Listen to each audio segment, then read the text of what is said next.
Hello दोस्तों, कैसे हैं आप सब लोग। तो दोस्तों आज की वीडियो में हम लोग डिस्कस करेंगे नरसिम्हा कमेटी 1 जो कि 1991 में आई थी और ये हमारा इंडियन बैंकिंग रिफॉर्म्स का फर्स्ट फेज़ होता है, उसकी का पॉइंट है।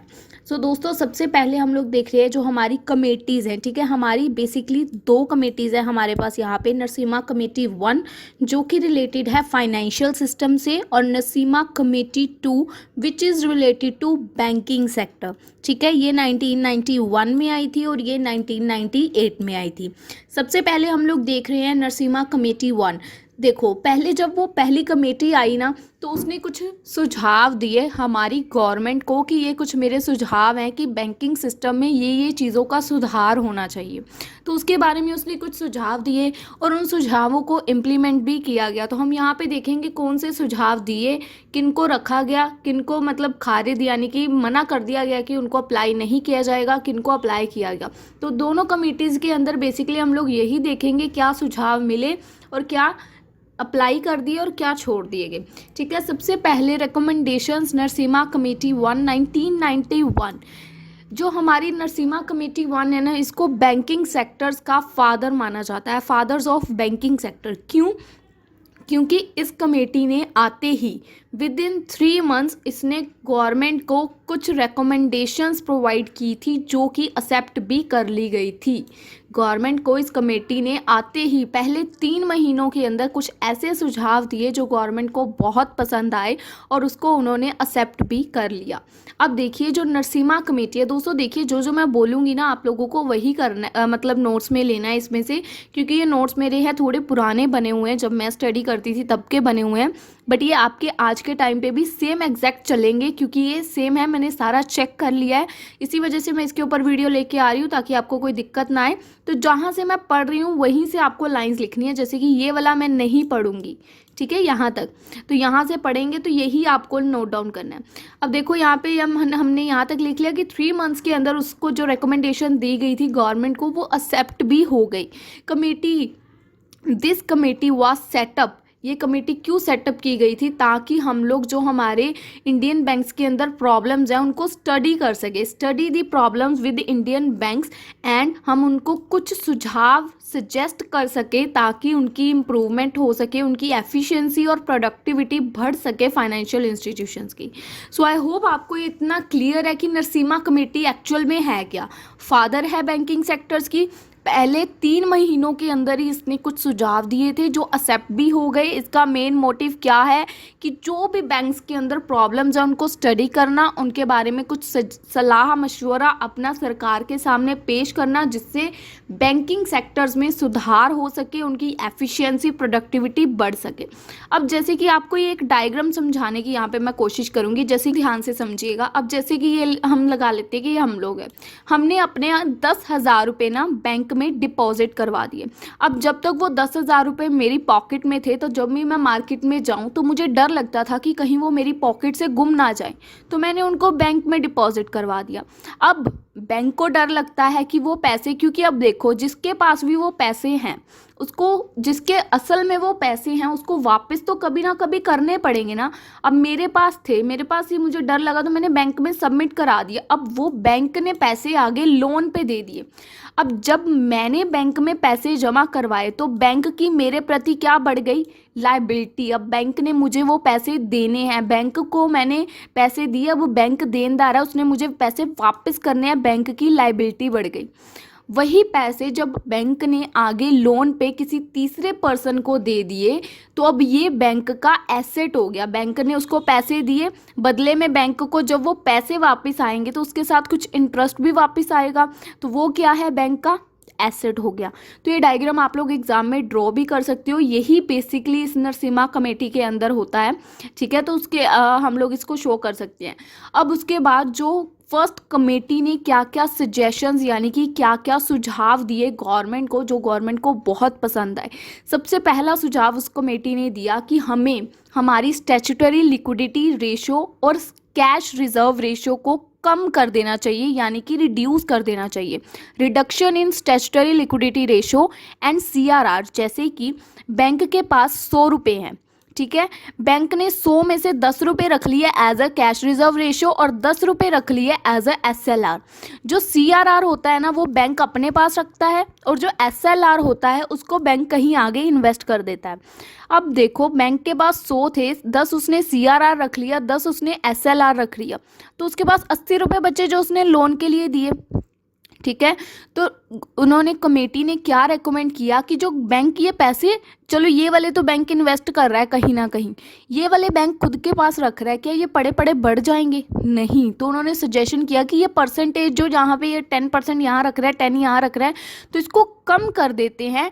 कम करने से क्या होगा, जो लोन देने वाले पैसे हैं वो 80 की जगह 90% बचेंगे। तो 90% जब हम लोन देंगे तो उसके ऊपर इंटरेस्ट भी तो लगेगा, वो जो हमारे CRR और SLR के पैसे थे उस पर भी इंटरेस्ट हम लोग रिसीव कर पाएंगे, which is beneficial for banking sector, जो हमारी बैंकिंग सेक्टर को हेल्प करेगा। तो इसके अंदर भी हम लोग यहाँ से लिखना शुरू करेंगे, यहाँ से जहाँ से मैंने हाईलाइट किया है। देखो हमारे कमेटी ने क्या सजेस्ट किया, रेकमेंड किया, क्या सुझाव दिया। इट रेकमेंड दैट कि जो हमारी SLR रेशो है वो रिड्यूस करके 25% कर देनी चाहिए, जो कि पहले 35% थी, तो उसको रिड्यूस करके 25% कर देना चाहिए। और हमारी जो कैश रिजर्व रेशो है उसको रिड्यूस करके 10% कर देना चाहिए, जो कि पहले 20% थी। तो उन्होंने सजेशन देते हुए ये बताया कि जब हम लोग इसको रिड्यूस करेंगे, when reduce these ratios banks would have more funds, banks के पास लोन देने के लिए यहाँ पे ज़्यादा पैसे बच जाएंगे ना, तो उनके हाथों में ज़्यादा पैसे होंगे तो वो लोन दे पाएंगे। इससे क्या होगा, कमेटी ने ये भी रेकमेंड किया कि इससे बैंक्स को जो इंटरेस्ट है, जो उनका CRR बैलेंस है, जो वैसे ही बैंक में पड़ा रहना था, उनको कहीं पे इन्वेस्ट तो करते नहीं थे वो, तो जो ऐसे ही पड़ा रहना था उस पर भी बैंक को अब इंटरेस्ट रिसीव होने लगेगा। तो पहली रेकमेंडेशन क्या थी कि इसको हमें रिड्यूस करना है, जो कि गवर्नमेंट ने एक्सेप्ट भी की, ठीक है। वो हम लोग एक्सेप्टेंस वाले पॉइंट्स में देखेंगे, आगे आएंगे, तो मैं फटाफट वो आपको करवाऊंगी, अभी ध्यान से सुन लेना। ये सुझाव दिया, गवर्नमेंट ने इसको एक्सेप्ट भी कर लिया, ठीक है। दूसरा सुझाव क्या दिया कि हमें उधार देने के सिस्टम को, जो हम लोग उधार देते हैं, हर कोई आता है लोन लेने के लिए, बैंक्स में लोन अप्लाई करता है और उसको मिल जाता है, इस सिस्टम को अबॉलिश करना होगा। हम हर किसी को लोन नहीं देंगे, जिसको ज़रूरत है, जिसकी नीड है उसी को दिया जाएगा। तो कमेटी ने रेकमेंड किया the direct credit programme should be abolish, इसको ख़त्म कर देना चाहिए उधार देने के सिस्टम को।